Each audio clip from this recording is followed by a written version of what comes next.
This is Byron Lazine and Nicole White, and you are tuned into episode 185 of The Real Word. Word is up. You won't hear any cell phone chimes in the background. We are in officially our new studio. There's still a lot of tweaks that have to happen here. Yeah, because they could probably hear the air right now. The air is on. No air? You can't hear that. There are other things. There's soundproofing that is still going up. We're going to be getting some new arms. I'm done with these arms. A lot of good things are happening, but Nicole, how does it feel to be in the new office that you've been working tirelessly on the last 30 days? It feels great. I can't find any of our TV remotes. All right, we've that's true. Apple TV remotes, which we don't need. Anyway, we've got some pretty good rackets and a Marketeer. We have a spying racket, a market shifting racket. Ooh, which brings me, we didn't put any cameras in here. Yeah, should we be? I don't know. We'll talk about that in just a minute. And a Marketeer of the week, Liz Vaynerchuk Novello, and what she's doing in her social game that everybody needs to be doing right now. She was also on our Real Word confessional. Make sure you go check that out. If you're not subscribed to this channel, you're missing the confessionals. You're probably missing some of these shows and our short clips. Make sure you subscribe on YouTube to The Real Word. Love for you to leave a comment and share this with someone else who can benefit from the content. Okay, racket number one. Nearly 1/3 of sellers are using spy cams during showings. Now, before we get into, I think this was a bank rate article. But we got it through Realtor Magazine. No, this is Lending Tree, not bank rate. Yep. So survey. Realtor Magazine has it, and Inman will link both of those articles up that cover this Lending Tree study, okay? And this was more than 2,000 consumers. Before we get into that, our state of Connecticut, yes, in the listing, and if your state does the same, I'd love to hear in the comments. In the listing agreement, you have to check off, and the seller has to actually initial, right? Recording. If they have a recording device, right, in the home, right. So you have to have that conversation with the seller, and then you have to disclose it though in the listing, right? Yeah. So that's in our state. Love to hear from you in the comments. If you have to do that in your state. It's interesting though, because I guarantee you I've been to homes that, because even like the Ring cameras on the outside of the home, that is a recording device. Yeah. So there's lots of recording devices. Technically, I mean, Alexa's recording everything that you do. I don't think they consider that the Alexa Echo Dots. No, because if you go back onto all of your recordeds for Alexa though, it's really just the things that you asked. Yeah. Okay. Supposedly. 3 in 10 home sellers say they've used a hidden camera during an open house or showing at their home, according to this Lending Tree study of more than 2,000 consumers. The most common reason cited by nearly half of those who provided reasons is to understand what home buyers do and do not like about the home. So 49%, and Bobby, let's just put this chart up and leave the chart up. Chart. It is a great chart. Lending Tree. So Realtor had the chart, and Inman didn't. Inman did a different spin. They link up to the Lending Tree study though, so you can go there and check the whole thing out. So to understand what buyers do and do not like, so that they could make the needed changes. They want to hear it directly from the source, not through the agent. Right. Okay, so this is like... Well, the problem is, though, sometimes, though, you're not necessarily given that information. The agent might not have the right feedback if they're not there. The listing agent hasn't heard anything, or maybe the buyer's agent didn't give feedback. And sellers, they want to know what's going on. This speaks to what Zillow's been saying for years. The buyers, the sellers, they want more control of the transaction. This would be an example of that. 49% of sellers said that was their number one reason. Number two reason, 36% of sellers said to gather information that would be useful during negotiations. So to be strategic. Yikes. If Nicole goes in there and she's a buyer and she says, I love this house. Oh my God, we got to have it. We can afford over list, but let's go under. Like, yeah. We're definitely getting them to pay full price. Right. So using it in that scenario. Number three reason, to ensure my home is safe during showings. 31% of sellers said that, to just ensure the safety, make sure maybe nothing is getting stolen. Right. So in my mind, I feel like you would use the footage if something was like, you would revert back to it. But listen, Nicole, in your experience, and I've experienced this so many times with sellers and listings, did you have a showing? Yes. And then talk to the seller and they're like, oh my gosh, I was watching, this person said this person said that. Have you ever had sellers that do that? I've never had that? Never. I've had so many sellers like, oh, Byron, they said this. I was listening to their conversation. The only time that anyone has ever brought up a video was there was one time an agent went with their client. They also happened to be friends. And what they did was they ended up sitting on the couch and they started like chatting for like an hour. And they're like, why are they not leaving my house? Well, my client was like, Nicole, buyers went in without their agent. There are people sitting on my couch right now. That's a big deal. But obviously it was the agent. They happened to be, that was the only time that I've ever gotten a call where I was like, I'm not understanding. But this is why people want to watch. It's their home. They've got all their personal items. They've been there for many years. Home has a certain feeling, of course, to it. And if someone's just going to sit on the couch, maybe make a sandwich. Well, we had another situation recently though too, where actually the tenant was occupying a unit we had on the market, and she happened to see the buyer put her scratch her butt. Remember? Oh, you told me that one. And And the tenant freaked out. Oh no! So I actually saw the video. I saw the video too. Yeah. Shut down the showings. So no. Would never let buyers in again. That was the listing agent or the seller that was upset about the butt scratch, right? The tenant. Oh, the tenant was she was the tenant. The tenant had the recording device. Yes. That's interesting because if you have a tenant in there, who's to say the tenant doesn't have a recording device? The seller has to sign off on the recording device, but they don't maybe know what's in there. But the listing agent still needs to disclose that they're being recorded. I remember the scenario that you're talking about. That wasn't just a butt scratch. That was it was down the pant. That was a total It was down, and then there was and then she kept it there 60 seconds or more because then she walked around with her she walked around. She had her hand, in her pants, just walking around for an extended period of time. Yes. In rooms, out of rooms. I don't know. Maybe left a phone in the I don't know. A phone? No, there was no phone in there. All right. There was I hope there wasn't a phone in there. Number 4 reason: 23% of sellers said to see what my real estate agent is saying about the home. I bet you it's more than that. How is my agent pitching the home? Are they talking about the fireplace that I had custom built? Are they actually showing up backyard? When they say that they were there? Are they present? I told them and I showed my agent exactly what to say, how to explain what was built. Are they explaining it the way I want them to? Are they mentioning that the irrigation system in the back is top of the line? Are they mentioning what you can't see? Wow, that sounds pretty specific. Did you have that issue? Because sellers get very specific. Yeah. Are they mentioning how much and what type of insulation oh my Lord. I have behind my walls? Yeah. I mean, this is where sellers go, right? Because they think the insulation is going to push them over the top sometimes. So are they having that conversation? I shared all this information with you, the listing agent, for a reason. Are you sharing that? Right. And are you actually doing a great job selling the property? Are you showing up? There are a lot of sellers that believe the value of a great listing agent is the presentation at the property, how they're pitching the property, how they're showing it, how they're making buyers feel. And if they're having a lackluster experience, hey, just walk around, I don't want that agent maybe if I'm a seller and I really believe in the presentation. Or maybe that's why I hired them. Right. Number 5 reason.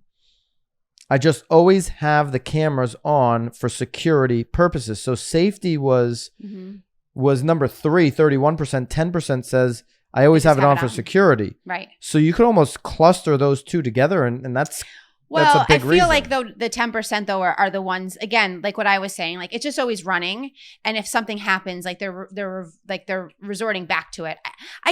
I would like to think that those 10% are not would you sit and watch showings at your house? I don't know that I would.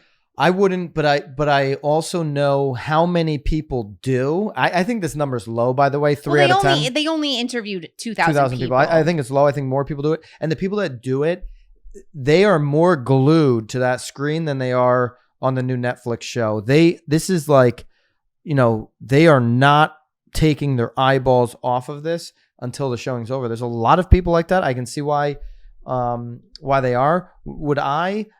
I wonder if it was more though during COVID, I gotta tell you though, I didn't go inside to all showings. If I gotta tell you that, somewhere. the homes that I've sold, I've been the agent. Yeah. and I do want to be at the showing. Unless I know the agent, then I let him in on a lockbox. But I'm sorry, I don't understand what you're saying. You're at showings as a listing agent of my own personal house. Oh, yeah. Okay. Yeah. It's a weird thing because I do believe in the lockbox, and I've obviously I'll let agents in that. Wait, you went to all of your showings when you sold your home? Yeah. You did? Yeah. Really? The one that bought it. Yeah. Her buyer agent couldn't be there. So she said, "Hey, Byron, do you mind?" I said, "Yeah, no problem." I understand that. Then you have to be there. So I showed it to the buyer, and what do you know? She bought it. There is. I did the complete opposite. I was like, I don't want to. I'm out. Like if you don't have a great buyer agent, the buyer doesn't. There is something to having a powerful listing agent 100%. sell the property. Agreed. To the buyer and getting them to take action and writing an offer. Have to. Well, especially if it's an agent that isn't local. I found that to be the most important because there's so many agents that aren't local and so many people are moving here from out of state where they're like, is there a downtown green? And they're like, I don't know. And I'm like, excuse me. I'm sorry. We had also recently gutted that house. And so... Oh, so you wanted to talk about the insulation? I want to talk about the insulation. And the irrigation in the backyard? Yeah. Mm-hmm. All right. I didn't have irrigation, but there was things that a buyer agent wouldn't have been able to explain. Like, hey, for example, we just went through the process of splitting the backyard. Now, you can take action on splitting it and buy that separately. It's ready to go. It's ready to be split. Right. Or you can buy it and keep it all as one. But explaining those kind of things is some value there too. Okay. So on the flip side though, Nicole. Yes. Buyers, more than a quarter or 29% of buyers who use a real estate agent for their home purchase said their agent warned them a hidden camera could be used during a home show. And so you have 30% and 29%. Well, I walk in and sounds like I look. Sounds like most people are aware that that's going on. Despite the use of the surveillance cameras, though, 56% of consumers said it doesn't make them want to back out of the deal or purchase their dream home, even if they know that the seller is listening in or watching the showing. The remaining 44% said, however, that they would not buy the home if they felt spied on. Ugh. That's ridiculous. That's a loser mentality. I agree. Are you kidding me? This is like real shit. Majority of buyers feel that the use of a spy camera during shows is an invasion of their privacy. Oh, my Lord. Clearly, that buyer's agent did not do a good job. We're talking about the same buyer's agent that is not living in the same town and is literally just opening the door. They're just opening the door. 32% of more than the 2,000 consumer survey said they'd consider using a hidden camera during a future home selling process. And Gen Zers, ages 18 to 24, are the most likely at 41%, while only 1 in 5 baby boomers, 56-75, said they would use a camera in their next sale. I feel like my dad is using a camera more than like a 22-year-old. I know. Do 22-year-olds even own the No, homes? they don't. So I think they're just. But my dad, he likes it on his phone. He's got cameras in the front and the back. He's like, look at the coyote. I'm like, I don't care about the coyote. Like. Yeah. That's the annoying part too. That happens with my mom has a Ring camera and the thing bleeps at her and I'm like, just can you turn it like the notification off? Like you got mailmen, like you're on a busy road, like it's your phone's blowing up. Security cameras for sellers, Racket, not a Racket. What's your overall take? I guess I don't like the idea of them spying on the showing, but I mean, sellers are allowed to do. You don't like the idea what they want. Well, I guess I just don't understand it. Like, trust the process. But this goes back to, I mean, when I bring a buyer into a home, knowing that the listing agent was there before this was really, happening all the time. Yeah. I'd say to the buyers before when we're in the driveway, hey, you're better off just putting on a poker face and really saying nothing about the home till we get out. If you have a question, 100%. Ask the question. Well, that's the biggest thing. I said the listing agent is here. Yeah, I mean, I guess put on the poker face, but like ask every single question now because they're here to answer all. Like that's why they're here. And if you want to comment on something, comment more on what you don't like, not what you like. Well, yeah, that kind of gets annoying though too, because then like don't make it a theme. Because then you're like, well, clearly you like the house because now you're trying to make it look ridiculous and then you put in an offer and I'll say to the agents like, it didn't even sound like they liked the house. Like this is ridiculous. If there's something obvious like, I hate how that jacuzzi tub takes up, 50% of the master bath. That's just a little bit disappointing. That could be a good thing to point out. The whole thing is exhausting. Let the people go through your home. Let them feel it. Let them experience. It's the same reason why you take all of your personal photos off of the wall, because you want them to be in there, experiencing their experience, so they buy it. I think like what we do in our state, disclose it up front. And I'd love to hear in the comments if your state does the same thing. Disclose it up front. And then the buyer's got to make the decision. Hey, how much am I going to say? What am I going to say? What am I going to do? Baby cams too. I feel like I see baby cams more than I don't. But ultimately, I never watch my kids sleep. Do you watch your kids sleep? No.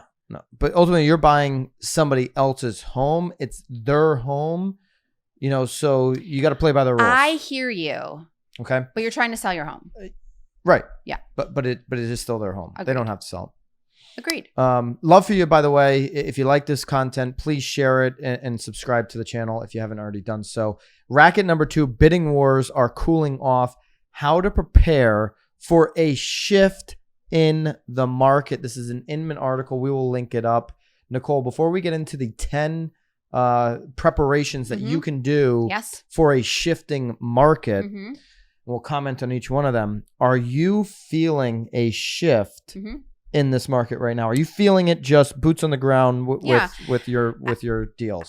100% feeling a shift. I think though where we're seeing the shift the most is I think we've just capped out on prices. Yeah. And I think the ones that are not getting, I think there are still 100% multiple offers. I think there's tons of showings. I think things are selling quickly, but I do think that things are slowing mostly because sellers are still thinking that they can push the envelope, and the ones that are pushing it beyond the number that we've already sort of pushed hit, a little too far. You're falling way too short. And our agents on the team are saying, hey, we're not seeing as many like 20 offers on a property. Great, well-priced, well-marketed, well-executed plans are going to receive tons of offers in this market. This is still a seller's market. 100%. Prices are not going anywhere anytime soon. But I am seeing early signs of a different market moving forward. One of the biggest signs for us here locally with our team was the fact that we had like 8 open houses this weekend. I think that's the most in any weekend in 15 months.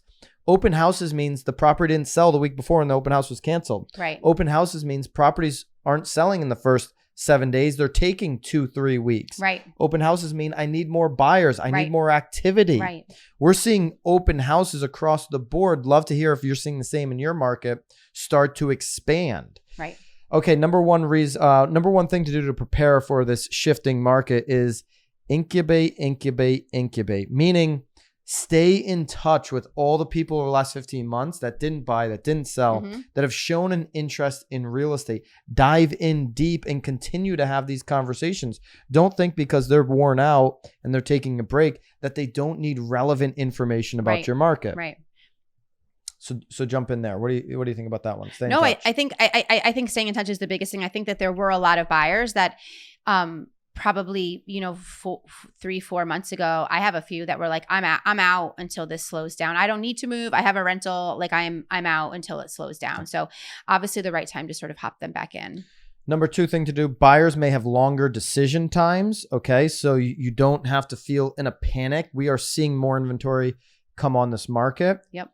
Number 3, more in-person showings. We just talked about that a little bit with the security cameras as well. But just like I think as an expert in your marketplace, as an agent who should be doing their job and knowing their market better than anybody, going to showings as often as you possibly can is a smart idea in a shifting market, because you're going to hear what the buyers are talking about, what the feedback from sellers is, and you're going to meet other agents and you're going to be able to get that ground floor feeling of the market by being at showings. Okay. So I think you should be at these more in-person showings, but they're saying, hey, they're talking about for the buyer, an out-of-town buyer now doesn't have to do FaceTime. They're going to have time to, hey, I can get there on Friday. This property's not going to sell in the next 3 days. Right. I guess what's the most important thing here though, too, is agents that are heavy, like listing agents. I mean, this is the time to really start having those conversations with your sellers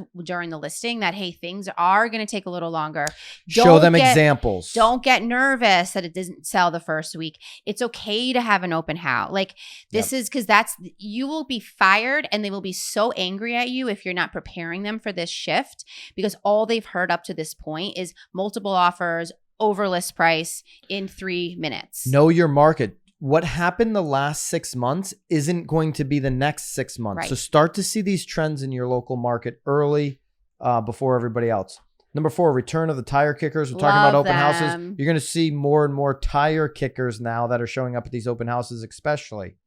Pricing, what Nicole's talking about. Educating on them. Hey, you have a great opportunity with the past comps, but look at 3 examples here where they went out too high. They thought the price was going to continue to accelerate, and then they sat on the market for 21 days, and they got less than I thought they would have gotten if they just went out at this price. Right. So here's the price. Let's go get that record sale, Right. but let's make sure we have buyers that are still out there competing. If we can't get 20 offers, let's go get 4 because we picked the right price to present the property. Right.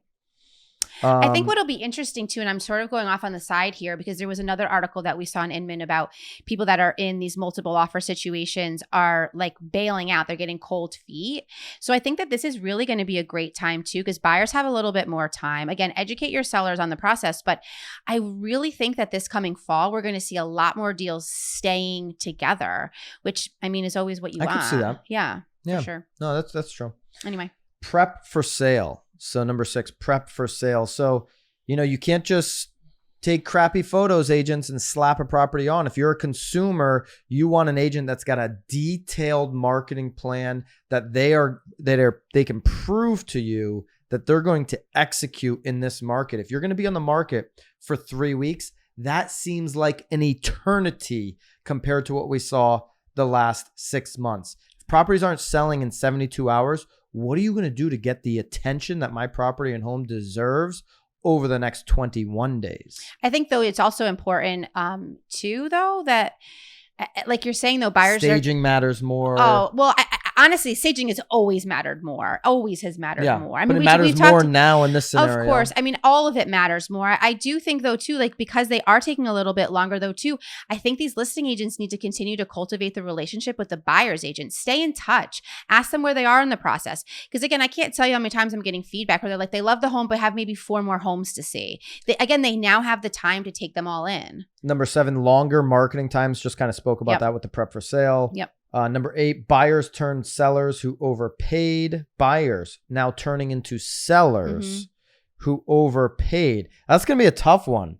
If you overpaid in this market and created your own bubble and now you need to sell, I don't know. I don't know how that's going to work out for you. I don't know how that's going to work out either. Number 9, contract terms. Okay. So this is another area where armchair experts surrounding a buyer or a seller often get it plain wrong. Most haven't read a current real estate contract and related forms. Yeah. So, you're hearing, hey, this worked out for me. That, they did 3 deals in their whole life. Get with an expert that's going to really position your contract terms to accomplish your goal. Right. Number 10, the state of the real estate market. This is a big one. This is what I'm talking about. Going to showings, knowing your numbers, seeing trends. I got on our radio show on Saturday and I said, guys, listeners out there in radio land, I said, in March, April, and May last year, I told you this is going to be the biggest, I said it before it happened, the biggest opportunity for sellers in our state than we've seen in 15 years. I was ahead of the curve when I said that. And I got on Saturday's show and I said, I'm going to be ahead of the curve again.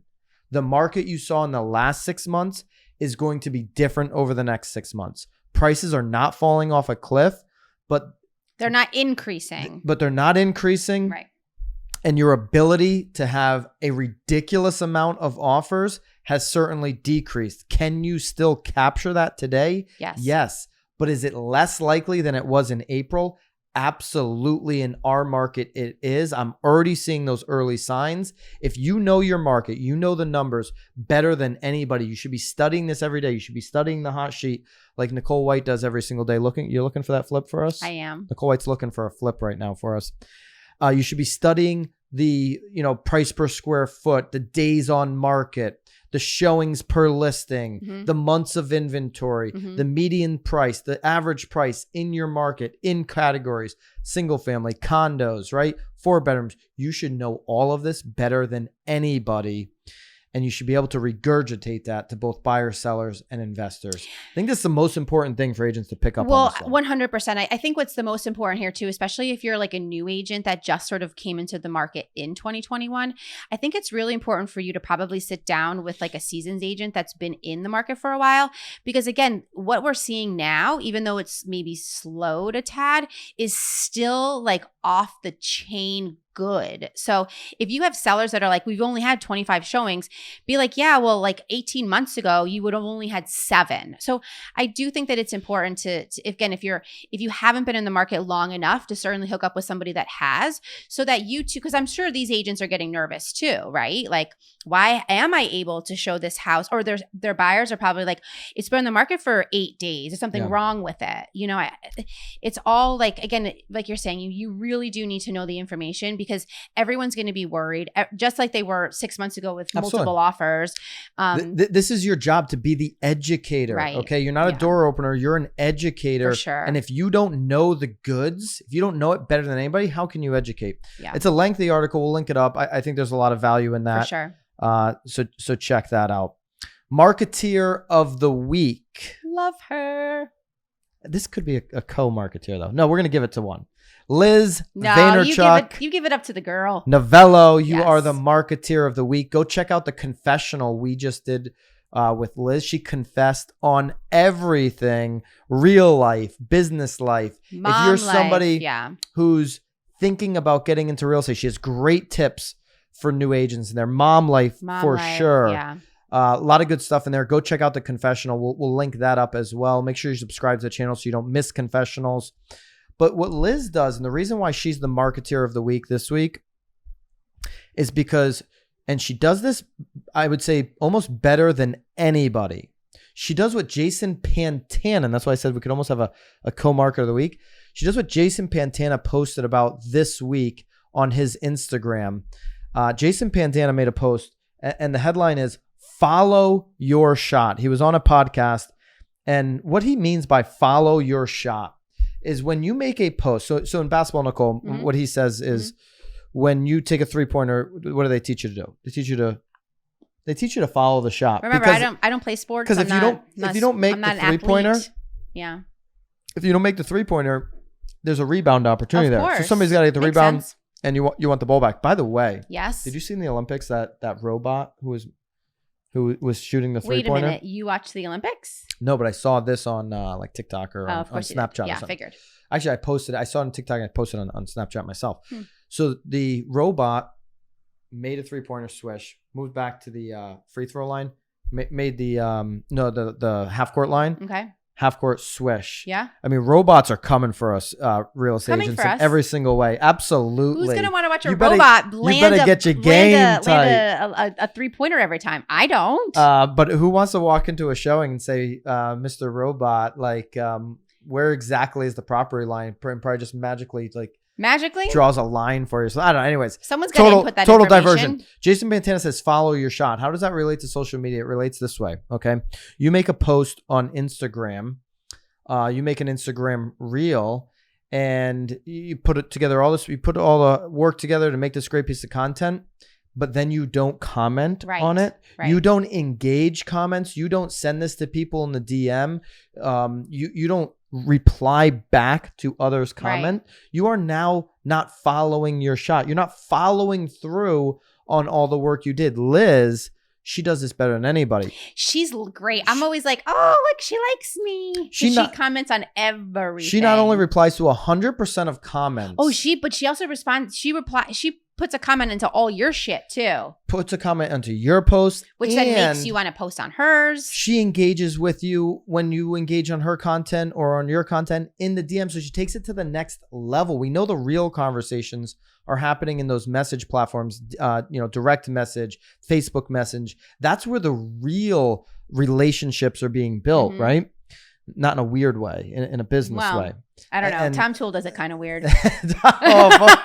Tom Toole. Let me see those DMs. No, Tom Toole. No, not to me. Not to me. Not to me. I'm just Tom saying. Toole, is that a true story? Remember, well, we'll talk about it another. You were on the group chat. Remember, he was trying to recruit agents, and he showed us what he was writing to them. And Nicole's I was like, don't. Whoa, dude, it sounds like you're asking them out on a date. He changed the scripting there. Anyways. Good thing. But Liz does a great job at this. Yeah. And I'd love to like just scroll through maybe one of her posts, Bobby, where we can just like show that it's not just like 70% of the comments. She replies to 100% of the comments. But she's doing also a great so job genuine. I mean, Absolutely. again, please watch the confessional because you can feel her kindness.